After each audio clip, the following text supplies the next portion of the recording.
दोस्तों, बिहार में विधानसभा चुनाव होने के बाद बीजेपी जेडीयू यानी एनडीए की सरकार तो बन गई, लेकिन ये सरकार कब तक चलेगी ये कह पाना अब बहुत मुश्किल हो गया है। बिहार चुनाव नतीजों के बाद बनी एनडीए सरकार को लेकर के एक बड़े उलटफेर की आहट अब सुनाई देने लगी है। अरुणाचल प्रदेश में जिस तरह से बीजेपी ने जेडीयू के 6 विधायकों को अपनी पार्टी में शामिल कर लिया है, उसके बाद से लगातार बीजेपी की और जो है बिहार की राजनीति में हलचल सी मच गई है। और इसी पर अब नीतीश कुमार ने एक बहुत बड़ा बयान दिया है, जिसके चलते बिहार की राजनीति में फिर से बड़े उलटफेर की आहट सुनाई देने लगी है। एक एक करके बिहार से जुड़ी हुई 4 बड़ी खबरें हम आपको बताएंगे कि आगे कौन मुख्यमंत्री बन सकता है, क्या समीकरण बन सकते हैं। लेकिन उससे पहले एक छोटी सी रिक्वेस्ट आपसे करेंगे दोस्तों, अगर आपको भी लगता है कि आज जो हमारा अन्नदाता सड़क के ऊपर इस कड़ाके की ठंड में बैठा हुआ है, आपको उसका समर्थन करना है, अगर आप उनका समर्थन करना चाहते हैं तो वीडियो को लाइक करके उनका समर्थन जरूर करें। बिहार के सीएम नीतीश कुमार ने जेडीयू के राष्ट्रीय कार्यकारिणी की बैठक के दौरान एक बहुत बड़ा बयान दे दिया है और इस बयान से यह साबित होता है कि तेजस्वी यादव की वो भविष्यवाणी और एलजेपी के चिराग पासवान का वो बयान अब सच साबित होता हुआ दिखाई दे रहा है। उन्होंने साफ तौर पर कहा था कि 2021 में बिहार में फिर से विधानसभा के चुनाव होंगे और इसकी आहट अब लगातार तेज होती जा रही है। आप इस खबर को पढ़िए। इस खबर को पढ़ने के बाद आपको यह अंदाजा लग जाएगा कि आने वाले दिनों में बिहार में कितना बड़ा उलटफेर हो सकता है। नीतीश कुमार ने बड़ा बयान दिया है। उन्होंने 27 दिसंबर यानी कि कल जेडीयू की राष्ट्रीय कार्यकारिणी की बैठक में 2 टूक अंदाज में कहा है कि मुझे अब सीएम नहीं रहना है। एनडीए गठबंधन जिसे चाहे वो बना दे सीएम, बीजेपी का ही सीएम हो, मुझे इससे कोई फर्क नहीं पड़ता, मुझे किसी पद का मोह नहीं है। नीतीश कुमार के इस बयान ने बिहार की राजनीति में हलचल मचा दी है। मुख्यमंत्री नीतीश कुमार जेडीयू के राष्ट्रीय अध्यक्ष के चुनाव के बाद बैठक को संबोधित कर रहे थे। उन्होंने आगे कहा कि मुझे पद की कोई चाहत नहीं है, इच्छा नहीं है कि पद पर रहें। चुनाव परिणाम आने के बाद मैंने अपनी यह इच्छा गठबंधन के सामने जाहिर कर दी थी, पर दबाव इतना था कि मुझे फिर से काम संभालना पड़ा। नीतीश कुमार ने कहा, हम स्वार्थ के लिए काम नहीं करते। आज तक हमने कभी किसी तरह का कोई समझौता नहीं किया है। 6 के जाने के बाद भी एक विधायक डटा है। अरुणाचल प्रदेश में जेडीयू के 6 विधायक के भाजपा में चले जाने के घटनाक्रम के बाद लगातार वहां के समीकरण बदलते दिखाई दे रहे हैं। आप देखिए, मैं आपको खबर भी दिखा रहा हूं, आप पढ़ सकते हैं। खुले तौर पर नीतीश कुमार ने यह कह दिया है कि मुझे मुख्यमंत्री पद नहीं चाहिए, बीजेपी जिसे चाहे उसे बना दे। दरअसल ये बयान जो उनका आया है वो किस मामले पर आया, मैं आपको दिखाना चाहता हूं। एक खबर और देखिए, आप देखिए इस खबर को और गौर से पढ़िए।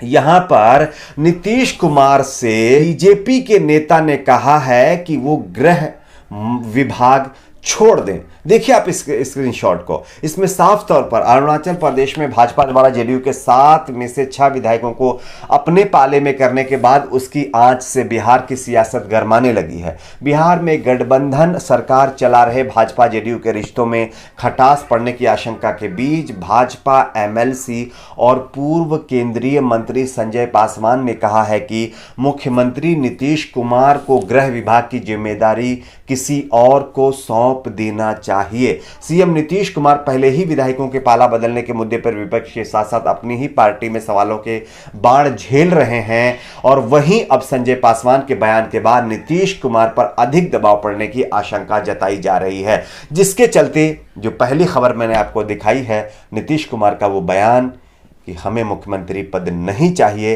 बीजेपी जिसको चाहे उसको बना दे, मुझे मुख्यमंत्री की कोई लालच नहीं है। और एक और बयान उन्होंने दिया है, नीतीश कुमार ने कहा है कि मैं मुख्यमंत्री नहीं बनना चाहता था, बीजेपी ने मेरे ऊपर दबाव बनाया जिसके चलते मुझे मजबूरन ये यानी कि पद संभालना पड़ा है।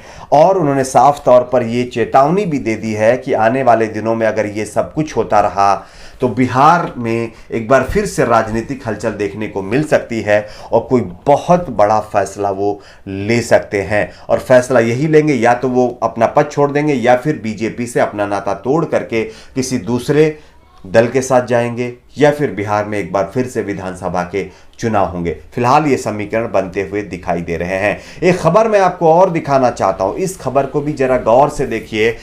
नीतीश कुमार इतना नाराज हो गए हैं बीजेपी से कि हमारे देश के लॉ मिनिस्टर यानी कि कानून मंत्री रविशंकर प्रसाद की मां के निधन के ऊपर वो शोक व्यक्त करने तक नहीं गए।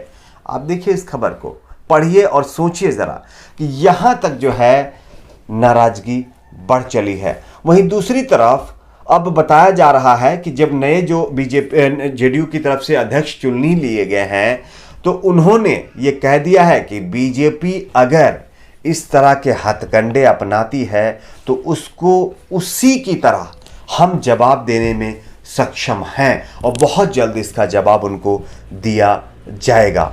अब देखना यह होगा कि आगे की राजनीति और रणनीति किस तरह से जेडीयू करती है। लेकिन ये एक बड़ा मामला है कि तेजस्वी यादव की पार्टी ने जो भविष्यवाणी की थी वो सही साबित होती हुई दिखाई दे रही है। साथ ही साथ आरजेडी की तरफ से और एलजेपी की तरफ से एक बड़ा बयान दिया गया है। एलजेपी आरजेडी पहले ही मौका देख करके अब चौका मारने की फिराक में है।